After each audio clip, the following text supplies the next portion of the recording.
Hello. ട്രെയിനിൽ വരുമ്പോൾ ഒക്കെ ആസ്വദിച്ച് കഴിഞ്ഞിട്ട് പറ്റ ഉറക്കം വന്നു. അപ്പോൾ പിന്നെ റാഷിനെ എണീപ്പിച്ച് വിട്ട് കുട്ടീനെ ശ്രദ്ധിക്കാൻ പറഞ്ഞിട്ട് ഞാൻ പറ്റ ഉറങ്ങി. പിന്നെ കുറച്ച് നേരം കഴിഞ്ഞതും ഉറക്കത്തുനിന്ന് എണീച്ച് ഏതോ ഒരു സ്റ്റോപ്പ് എത്തിയപ്പോൾ ജസു ആണെങ്കിൽ നല്ല ഉറക്കും. പിന്നെ ഞാൻ കുറച്ച് നേരം ഇങ്ങനെ ഇരുന്ന് ട്രെയിനിൻ്റെ പുറത്തൊക്കെ നോക്കി ഇങ്ങനെ ഇരിക്കുമ്പോഴാണ് ഓരോ കാര്യങ്ങൾ ഓർമ്മയിൽ വന്നത്. കാരണം ഇത് ഞാൻ പെരുന്നാൾ ദിവസമാണ് ഡബ് ചെയ്യണത്.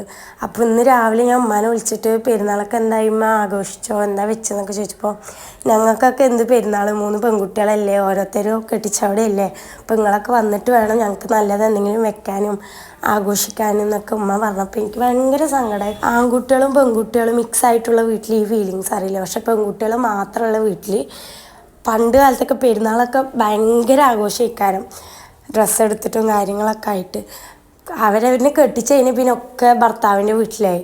പിന്നെ ഉച്ച കഴിഞ്ഞിട്ട് വരും, ചിലപ്പോൾ പിറ്റേ ദിവസം വരും, ചിലപ്പോൾ 2 ദിവസം കഴിഞ്ഞിട്ട് അയക്കാരം നാത്തൂമാരൊക്കെ വന്നു പോയിട്ടൊക്കെ വരിക. അങ്ങനെയൊക്കെ അയക്കാരം.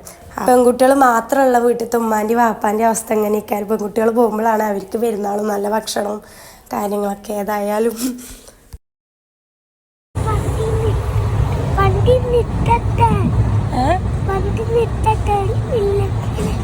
വണ്ടി നിർത്താതെ ചാടുകയാണ് ഞങ്ങള്. വണ്ടി നിർത്തുന്നു മാടി, ഞങ്ങൾ ചാടുകയാണ്.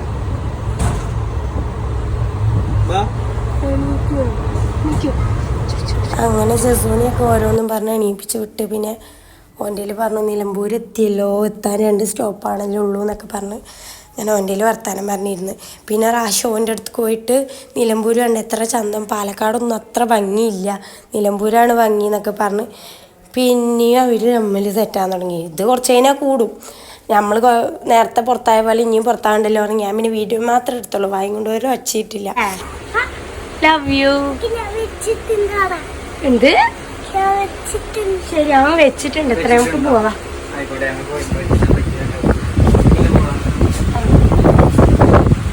ടാറ്റാ.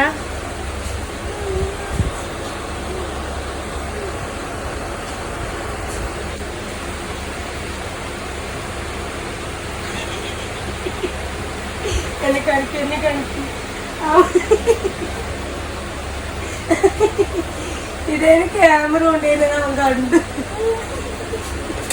നമ്മൾ ഇതേനെ ക്യാമറ കൊണ്ടുവന്നില്ലേ, അപ്പൊ അങ്ങനെ ജസൂൻ്റെ ഞാൻ പറഞ്ഞു ഇവിടെ തന്നെ ഇരുന്നു, നീയല്ലേ നിലമ്പൂർ നാട് ഭംഗിയില്ല പറഞ്ഞു. അപ്പോൾ ഈ ട്രെയിൻ പാലക്കാട് പോകുക, നീ പൊയ്ക്കോ എന്നൊക്കെ പറഞ്ഞിട്ട് നമ്മൾ ഓരോന്നും കാട്ടിക്കൂട്ടുമ്പോഴത്തേനും സ്റ്റേഷനെത്തി. പിന്നെ അങ്ങനെ ലഗേജൊക്കെ എടുത്തു. ലഗേജ് എടുത്തപ്പോൾ ജസു നേരെ ഉപ്പച്ചീൻ്റെ അടുത്ത് പോയി. പിന്നെ എൻ്റെ അടുത്ത് വരില്ല റാഷി ഉള്ളപ്പോൾ. അപ്പോൾ റാഷി പറഞ്ഞു